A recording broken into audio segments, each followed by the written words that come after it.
4 বছরে এক শিশুকন্যাকে ধর্ষণের অভিযোগ 50 বছরের এক প্রতিবেশী নানার বিরুদ্ধে। অভিযুক্ত ওই ব্যক্তির নাম রশিদ আলী। ঘটনায় চাঞ্চল্য দিনহাটার মাতালহাট এলাকায়। গুরুতর অসুস্থ অবস্থায় বর্তমানে চিকিৎসাধীন রয়েছে ওই শিশু। ইতিমধ্যে এই ঘটনায় দিনহাটা মহিলা থানায় একটি অভিযোগ দায়ের হয়েছে। ঘটনার তদন্ত শুরু করেছে মহিলা থানার পুলিশ। ঘটনার বিবরণে জানা যায়, গত 10 থেকে 12 দিন পূর্বে ওই শিশু ও তার মা তার নানার বাড়িতে বেড়াতে আসেন। সোমবার বিকেল 3টে নাগাদ তার নানার বাড়ির সামনে গাছের নিচে খেলছিল। কিছুক্ষণ পর বাড়ির লোক লক্ষ্য করেন শিশুটি অস্বাভাবিক আচরণ ও কান্নাকাটি করতেছে। সেই সময় অভিযুক্ত ব্যক্তি রশিদ আলী সেখানেই ছিল এবং বাড়ির লোক দেখতে পায় শিশুটির গোপনাঙ্গ দিয়ে প্রচণ্ডভাবে রক্ত ঝরছে। এই ব্যাপারে অভিযুক্ত ওই ব্যক্তিকে জিজ্ঞাসাবাদ করলে কোন উত্তর না দিয়েই ঘটনাস্থল থেকে দ্রুত পালিয়ে যায়। এরপর গুরুতর অসুস্থ অবস্থায় ওই শিশুটিকে চিকিৎসার জন্য নিয়ে আসা হয়।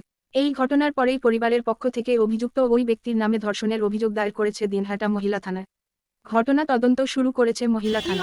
আমি দেখি বাচ্চাটা যে কাঁদতেছে, আমি পুষ করলাম বলে কিনে মোনা কি হয়েছে, কয় কি বলে নানু আমাকে নকুল ঢুকিয়ে দিছে। একটু বাচ্চা সেই বেলাট ছুটছে, আমি প্যান খুলি দেন সেই বেলাট ছুটছে। ওরা আলাম নিয়ে বাবা কিনে খায় ডাকে ধরি গাইতে গাইতে আমরা বেরিয়ে পালাইছি। ওই লোকটা পালিয়েছে? লোকটা পালাইছি। ও কি নিজের নানু হয়? না, নিজের নানু নয়, তারই বাড়ি নানু। তারপর কি করলেন? তারপরে কি করলেন? ওকে বাচ্চাটাকে কি করলেন তারপরে? বাচ্চাটা কি করলো, গ্রামের লোক বললো বলে সব তোমরা হসপিটাল নিয়ে যাও। আমরা হসপিটাল ধরি আসছি। এখন কি হসপিটালে ভর্তি আছে? ভর্তি আছে হসপিটালে। কি হয়? আমার নাতনি হয়। নিজের? নিজেরে।